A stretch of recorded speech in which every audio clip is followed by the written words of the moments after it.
The air stuck to Alexandra's skin, humid, hot, and the sky was changing color in preparation to storm. She sat on the edge of the porch, the two twins of Puzdot preening her hair. One tugged at a weave, unthreading it while cleaning the oils off the strand with its fingers. "Ow! Careful!" It said something in reply, but none of them had a translator present. She leaned back, shouting, "Bubba, where's my scotch?" Bubba stepped out, carrying her drink. Puzdot and Sliplegs followed behind him, the orb floating between them.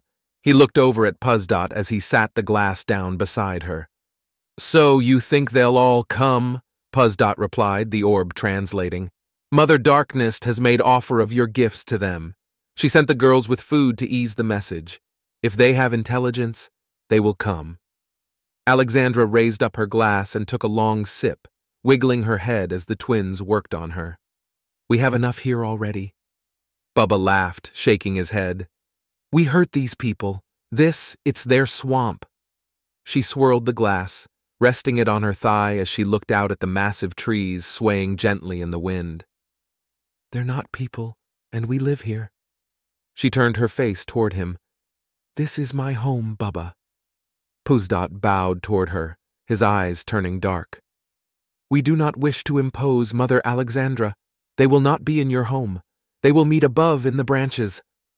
She sighed. Bubba walked over to the post and sat down, leaning into it while looking at her. "We're making amends. That's why we're here, right? Become better people. Be social, right?" She laughed. "We're here because people don't like us." She turned her body towards him, the twins moving behind her, adjusting. "Your family disowned you, Bubba. Stupid ass got me caught giving him a blowski, and that's why I'm here. Don't play any of that altruistic nonsense."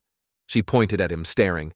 These guys, I'm getting used to them, but I don't want whatever they're going to do happening here. We broke apart their community. He pointed at the house. Literally us, our home, me feeding you. We broke up their society." She shrugged, her hands up as she shook her head. "They can move. We're here now. We can help Puss and his family, but I'm not going ovary deep helping a whole people. I ain't about that." Bubba watched her take another sip and laughed again. "Yeah, fuck society. Fuck 'em. These damn dirty heathen monster things. Fuck 'em." She nodded. "They're our neighbors, Lexi. They are hurting because of us." "And you feed them! You've been in heaven out here, hunting fishin' for them. That's good enough." She shook her head, setting her glass down. I'm not trying to be an ass. Bubba scooted closer, grabbing her ankle. "I get it." He smiled. "It's a bit too much, dealing with too many." She nodded. "You're not having to deal with anyone. You won't even have to see them. They're just having a meeting and we happen to be the neutral middle ground. You don't have to do anything. You can go play with the plants or run a run on the still. You're still Queen Bee around here." She took his hand, squeezing his fingers. "You love me." He nodded. "Gotta take care of you." She looked down at her drink. "What is this?" "Took a few of your bottles and boiled off the alcohol. Shouldn't be drinking while carrying." She laughed. "I can drink if I want. We got that doctor plate, fix whatever." "Or," he started. "You don't drink and it doesn't have to fix anything." "Or," she said, face stern, "I use the doctor and fix it now." She looked down at her belly. "No need wrecking my body for you." Bubba stood up and looked at Puzdot. "Well, we're going fishing. You're free to do what you want." She dumped the scotch light out into the murk below. "Storm's coming. Probably not smart to go now." Puzdot spread his eyes between them. "Storms knock vermin from trees. Bigger iguan come to the surface to feed when wind is stronger. It feels like it will be a thick drizzle. We should be okay." Bubba smiled at him, and then turned, glaring at her. "We've been out in rain before." He looked her over. "Don't do anything you don't want to do, not for me." He looked away, speaking out to the swamp. "We're free out here, you know. We don't even have to abide the ways if we don't want to." She moved her right hand over her left, feeling the age lines and the dryness of her skin. He took a couple steps toward the corner of the house. "Think about it. There's no need if we don't want to anymore. Their laws don't apply to us out here." He turned and looked back at her. My family did disown me. Society did purge you, dumped you here on my lap. We don't have to abide, not if we don't want to. She laughed. Then I don't have to carry this thing in me. We could go get an incubator or something. Hell, we could order a whole surgical suite for Birmingham. We could go all techno, make this place a new haven. Bubba and Lexi, queen and king of the new legions. We could do that, right here. She shook her head at him. We don't have to abide, Bubba. Human is a choice. He nodded and started around the corner, his boots thumping on the porch. A choice made with every waking. Dahlia stood on the platform watching the Xenoarch females weave hewn branches into posts and ceiling struts for her new lab. Mother Silent Cut wobbled up beside her. Wise favor to ask, becoming part of our people? The rectangle hanging on her body translated. I am glad we found a female Yaga. Far better than that other. It's not witchcraft, Dahlia said, looking at the taller female. It's not magic. It's science that I do. Everything has rules. Learn them, apply them, and you can engineer a better life. She turned back toward the working ladies. Hey, hold up! She moved across the platform toward one of the shorter sisters. Grabs! Hold up! The small, stout Xenoarch looked at her with all four eyes while issuing a slight hiss. Across the platform, Silent Cut's rectangle translated. It is grabs by head and squeezes until it cracks. Dahlia sighed, staring at her, and then looked around. Everyone had stopped moving, all eyes focused on her. She raised her hands. I can't remember every one of your super long names. My mind doesn't work that way. Humans make our names short for a reason. She turned, meeting eyes. Do any of you use my long name? Silent Cut walked closer after listening to her words. We have not been using your name. I am Dalinga Shendoa Strong. She looked over at the mother. Say it. Mother Silent Cut moved her mandibles, attempting to recreate the nonsense syllables. Quiet Bite and Gore Pull over near the corner were making an attempt at the noises as well. Dahlia smiled. My name is hard for you to grasp, just as yours is for me. She looked over at Grabs by head and squeezes until it cracks. Say my name. She tried, butchering the human words. Dahlia nodded. I am not disrespected. I understand your limitations and expect you to use Dahlia. Dahlia, she replied. And what can I call you? Something short? Gididar, she replied, clicking out the consonants. Dahlia moved her head and tried replicating the noise. Gididar. The Xenoarch stood taller, widening her eyes. I accept that. Good, now that we are past that, Gadadar, I need you to shift your mind as you were instructed to make this post straight. She pointed at it. See that curve? You naturally want to make spheres, I understand it. It is your nature, but we are making a rectangle here. Gadar flexed her hands, grabbing at nothing in front of her. Humans like rectangles, she said, the device on Silent Cut translating as the mother moved closer. Silent Cut looked at Dahlia. I do not know your people. Your clues are still foreign. Clues to what? Dahlia asked. Have you had a clutch yet? Dahlia looked at her for a moment. Children. You are a mother, correct?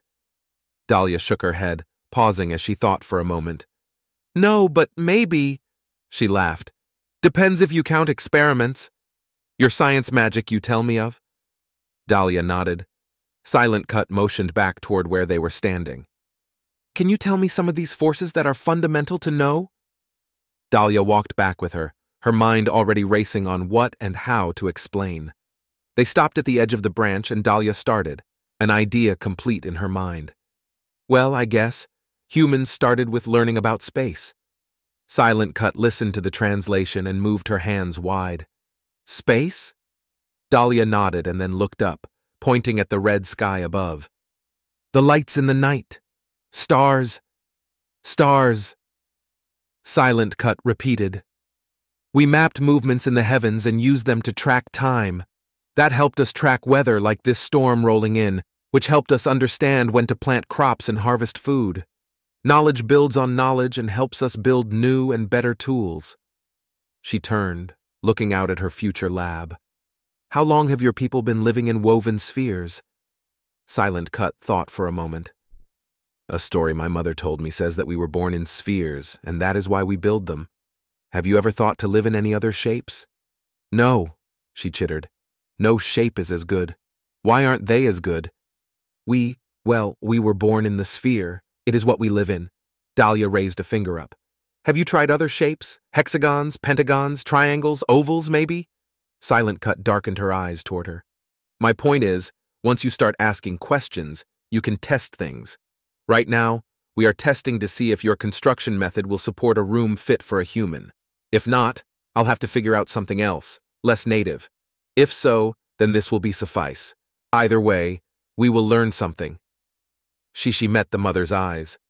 My people, humans, learned a long time ago to draw benefit from failure as much as success. You have been watching me take notes on my datapad? Yes, I still don't understand that. Your stories from your mother. Silent Cut stared at her. Did your mother repeat them the same every time she told them? She darkened her eyes again. No, they drifted as she grew old. Exactly. She pointed at her datapad. With this, I can physically record thoughts, your words, my words, video. We can preserve thoughts for longer than just a moment. My descendants, 100 children away in the future, can study my work here, with you, listen to this conversation if they want to. Silent Cut looked down at the datapad, pointing. Dahlia clicked a button, and it started repeating her words back. My descendants, 100 children away in the future, can study my work here, with you, listen to this conversation if they want to. Silent Cut rose up, taking a step back. She looked out over her daughters busy weaving. How long have humans had this? Audi. I don't know, 15,000 years. Audi? The mother asked. Agreed upon temporal years. It's just a standard of measurement. Different planets spin at different rates. She laughed. I think we had a war about it, early solar settlement era. And many record stories like you are now? She nodded. Yeah, it's kind of a big problem. Too much data, too many stories to sift through, especially lately. Too much knowledge. Incredible. She shrank down some. Tell me more. Dahlia laughed. You sure? I'm not overwhelming you? She looked around at her daughters and then focused on the human again. It is like, I don't know if it will make sense. I am taking a first step out of the nest now with you, hearing what is outside, learning the world again new. Dahlia nodded. I get it 100%. She walked over near her rucksack and sat on her fold-out stool. I'll tell you my story if you want. I would like that, Dahlia. Tell me. I want. I was tube-born, a preservation station headed by a singular female of a species that I'm pretty sure were manufactured. But that is beside the point. They don't like titles, mind you. She went by owner. Owner, Silent Cut repeated, resting down beside her. Yeah, well, owner was a tripodal carapaced species that keeps genophiles. She shifted on her seat. Genes are the base ideas that live in our bodies that make our bodies our bodies. Dahlia laughed. That's not complete, but that's the base idea.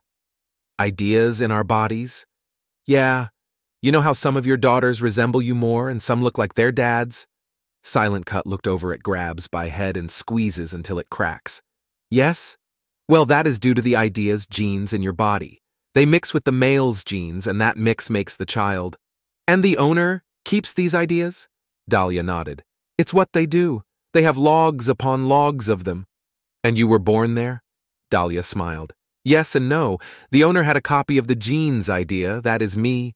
They took that, replicated it in a spawning tube, and boom, I'm a copy of whoever I was before. A copy?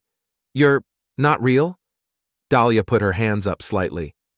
I heard you have twins, just alike, right? That's something your species has. Yes, my nephew has twins. It's like that, just born at different times and via different methods. 2 different entities, same body plan. Where is your twin? You do not know? Dahlia shook her head. No idea, but I quit worrying about that a long time ago. My point is, I was born on that station because the owner wanted me born. For all I know, I may be spliced or something. That point, let me get to it. Hold on. She thought for a second. The point is, the owner needed a cleaner. That was me. I cleaned the place. She laughed. I was probably supposed to be simpler than I am. You clean? I do not understand. Why are you here to clean? Dahlia shook her hands up. Yeah, it's hard to get across. I was planned for a purpose. The owner made an error and learned from it. Silent Cut's eyes went wide. You are the owner's experiment? Dahlia made a fist, shaking it while shutting her eyes tight for a moment. You got it. Bam, I can get things through. She opened her eyes, smiling at the matriarch. I love you. You're pretty freaking smart. You were in a station nest. How are you here? Right on point. Okay. She raised a finger up. Owner, preserver of ideas, mother of the station, fucked up making me. I was too hyper, maybe hyper is the word? Yeah, I'll go with hyper, full of ideas. I sucked at cleaning, always breaking things, getting sidetracked. I suck at focus without stimulants, too. She waved her hand again. Point being, the owner had a choice. Dispose of me. Eat you? Dahlia shrugged and continued. Maybe. Or put me to a different task. This, us, we are the different task? Yes, but no, Dahlia replied. I was set to learning Jean's ideas. Turns out I am good at it. I helped her catalog at first, but then I really had fun when she set me to collecting from incoming samples. You got new Jean's ideas of living creatures? Silent Cut spun an eye around towards her daughters. You are here for our children? Dahlia shut her eyes, raising a hand up. Full stop. I don't need a child to get a DNA sample. Any organic detritus works. That's what I've been doing. I'm doing my thesis cataloging this world for her, selling her samples back to build my own menagerie in time. You just need parts? Yup. Then why? Dahlia looked at her, noting her pointing toward the platform. Why come out here with you? Silent Cut made the awkward human nod. Yes. Why this? Yeah, she laughed. Well, I am not a preserver. Humans, we think differently, she said, pausing for a moment. Think different? Yeah, I don't think like the owner, nor do I want to live like her. How do you want to live? Dahlia shrugged, still figuring that out. You are human but grew up away from humans. Dahlia pointed at her. Bingo. I understand, Silent Cut said. When a clutch is born to a dead nest, their weaves will be twisted. They will suffer and will not thrive until they are reconnected to a living nest. She moved her eyes toward the human. You came here to be amongst the humans. Dahlia nodded. But you did not fit well amongst them. Your weaves need to untwist, so here you are, on the edges of human. Dahlia's eyes grew wide as she stared at her. You fucking get it, she laughed. Also, humans suck. Silent Cut twisted her head at that last sentence. What do you suck? Dahlia laughed. Bubba sped through his favorite channel toward his traps. He slowed down beside the umbels of the stinky plants, maneuvering toward an orange bobber. Sliplegs reached an arm out to grab it. Puss raised a hand up. Careful! Ghost! Sliplegs widened his eyes and proceeded to grab the bobber. He got hold of it and started pulling up the trap line. Bubba stopped the boat and got over to help. Pussdot watched as the first trap came up out of the water and grabbed a small hook to maneuver into the boat. Bubba backed up, looking into the trap while the two kept pulling in the rest. The wire mesh was full of muddy, writhing creatures. Tentacles, claws, and fins poked out as the muck life attempted to escape. He looked up as they hooked the next trap in, moving just the same, and laughed. Damn, this swamp is alive! Pussdot moved an eye towards him. Our swamp is good. Bubba nodded. Better than good. This is amazing. Sliplegs kept his distance from the trap, poking a ghost with a hook he grabbed. This is dangerous. We should dump it all back in. Bubba looked up at them, then focused on Pussdot. The ghost things got you spooked again? Pussdot looked at him, two eyes still watching the traps. Disease, sickness here. This is very dangerous. You all like the Fenga, what you think they eat? The orb in the side translated as they both said something at the same time.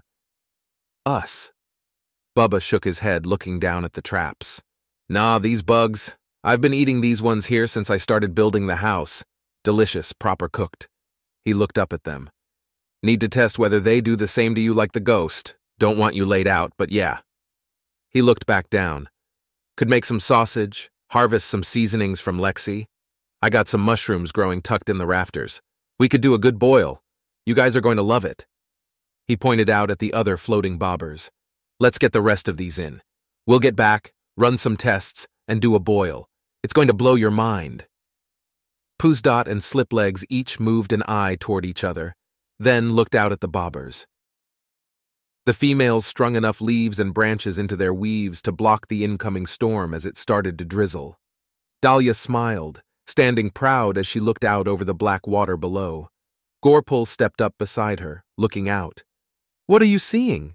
Dahlia looked up at her, still smiling. Just admiring the view. Your world is amazing. It is different? Dahlia nodded. Quite a bit so much as every planet is. Your world has its uniqueness, but I'm spaceborne, so anything with natural gravity is interesting to experience. What is that word? She laughed. Gravity. Gorpal's eyes widened, too looking around as the others stepped closer. You know how everything falls? Silent Cut hissed. I do not fall. She looked around, spreading her arms. My daughters do not fall. We are nimble climbers. These are our trees. Walk it back, Mama Bear, Dahlia said, scooting near a post. I mean in general that feeling that is down. She pointed toward the water. And that is up. She pointed with both hands toward the storm clouds, maintaining focus on Silent Cut. That is what gravity is. It's the force that makes those statements true. Quiet Bite chittered, standing taller. Enough talk of magic. I want to see it. You said you would teach us. Dahlia pointed over toward her rucksack and the pile of wood and strings. Everyone grab the bows and arrows you worked on. I'll go place a target. Silent Cut split her attention over her daughters running to grab the gear, and two eyes focused on the human climbing out onto the branch.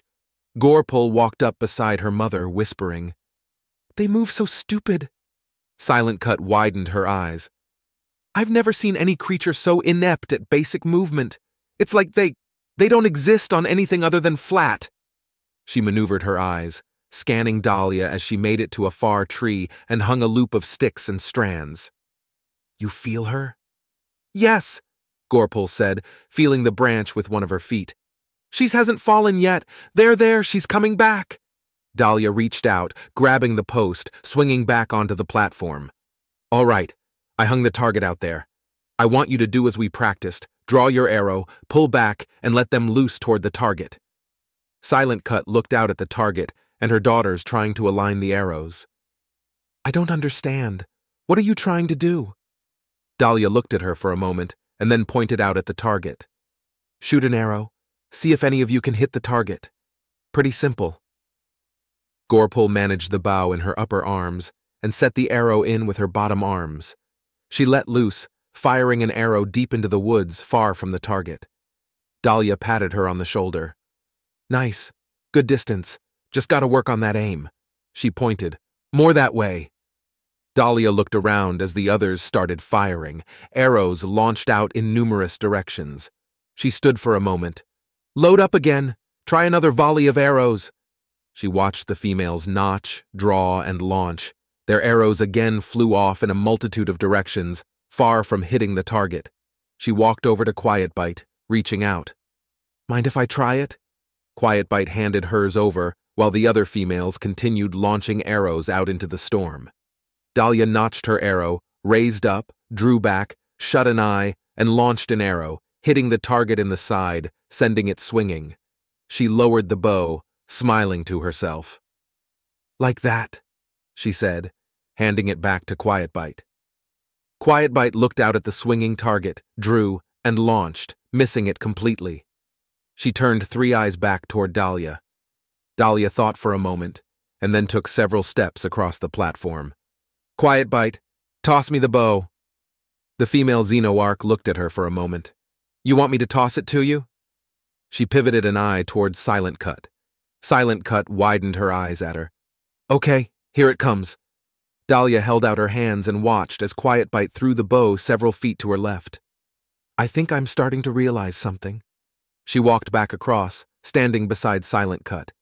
You never fall, right? No, it is an insult to even suggest it. How often do you jump? Dahlia asked. Jump? Silent Cut asked. Often. We do it every day. Dahlia looked over at a nearby tree and pointed. Could you jump up there? Up there? Silent Cut darkened her eyes at the human. No. She pointed down to a branch under the platform a few meters. We can jump there. That is better to jump to. Dahlia laughed. You could jump down there, but not up there? She looked around and pointed out toward a branch away from the platform and lower. Could you jump to that one? Silent Cut hissed. Teach us your science, Dahlia. Enough with this nonsense.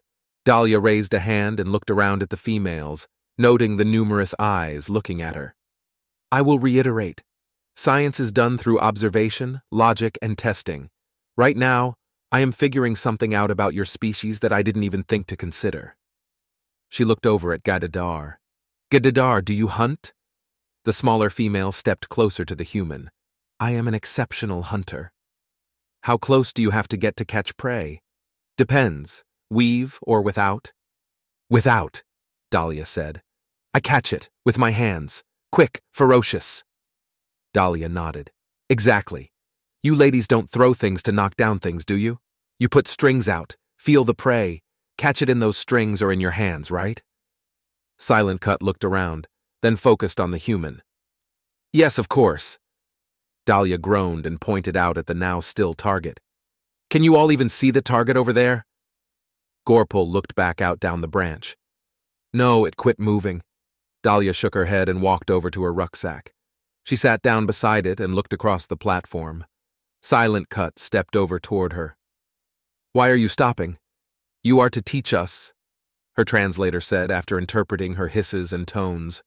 Dahlia took a long breath and looked up at her. How often do you ladies get lost? Silent Cut hissed. These are our woods. We never get lost. Gorpal stepped closer, bowing next to her mother. Mother! Silent Cut looked at her with two of her eyes. Gorpal stepped up taller, an eye toward Quietbite, two on her mother, and one on Dahlia. In the Bubba's boat we did not know where we were. Dahlia pointed. Explain. Quietbite stepped up beside her sister. We were scared. We tapped each other, could feel each other, but everything outside of the boat was gone. And when you were in town, Gorpal chittered, the ground felt right. We knew where we were. We just don't like the boat. Silent Cut looked at them, then focused on the human. You asked that question knowing. Dahlia nodded. Yeah, your eyesight is secondary to your sense of touch, vibrations. You feel out your whole territory, don't you? Silent Cut unconsciously moved her feet on the platform, feeling the vibrations in the strands. She looked down, taking note, thinking about how she felt what she felt. Yes, we repair blind spots in the trees. Yeah, ranged weapons need a specific biology. I'm going to have to adapt my mindset to make use of your strengths. Gorpal hissed. You aren't going to teach us magics. We made you this place. Dahlia raised her hands up. No, I'm learning from a failure. We're going to have to do more close combat weaponry. Silent Cut stepped closer, lowering herself next to the human. Such as? Well, Dahlia stammered, thinking. So you're not jumping spiders, we can deal with that. There is a type that lassos. We could maybe make some sort weave that you can lasso? What is a lasso? Dahlia stood up, pointing at Gadadar. Pull out a length. Get maybe 2 arms length. Gadar looked at Silent Cut, who lifted her head toward her, eyes slightly wider. She did as asked. Dahlia took an arrow and broke the sharp off the end. She got close to Gadar and took the strand in her hand and fastened the stick point on the end. Okay, you ever spin lengths like this around in the air? Gadar chittered. Yeah, when I was a child. It is child's game. Why don't you all do it as adults? Why would we? Silent Cut asked. Well, with a sharp on the end you could cut an enemy or something. The females started a low hiss amongst themselves. Gorpal stood taller. Dahlia stilled herself, continuing. Look, I'm trying to figure out how to give you some more range in combat. It's an easy ask. You fight hand-to-hand, right? Silent Cut walked over and grabbed the sharp from Gidadiar, taking it in her hand, and then thrust it into the smaller female's torso. The tip broke against the hard carapace. It is child's game because it serves no purpose. Dahlia smiled. Okay, but you all know how to do that, though? You all played that game? The whites of their eyes grew as they looked at her. Okay. Well, say we put a glob of the Ghost on the end. Could you hit a target with that routinely? Silent Cut looked around at her daughters and then refocused on Dahlia. I worry we would touch it. It is very potent. My kit is showing promise on it. If one of you volunteers for testing, I can get the antidote down solid. If we had that, you wouldn't have to worry about touching it. Quiet Bite chittered. Your mate is Old Mother. Silent Cut looked at Dahlia, giving a slight human-like nod. I will call him up. You will test. I like this idea.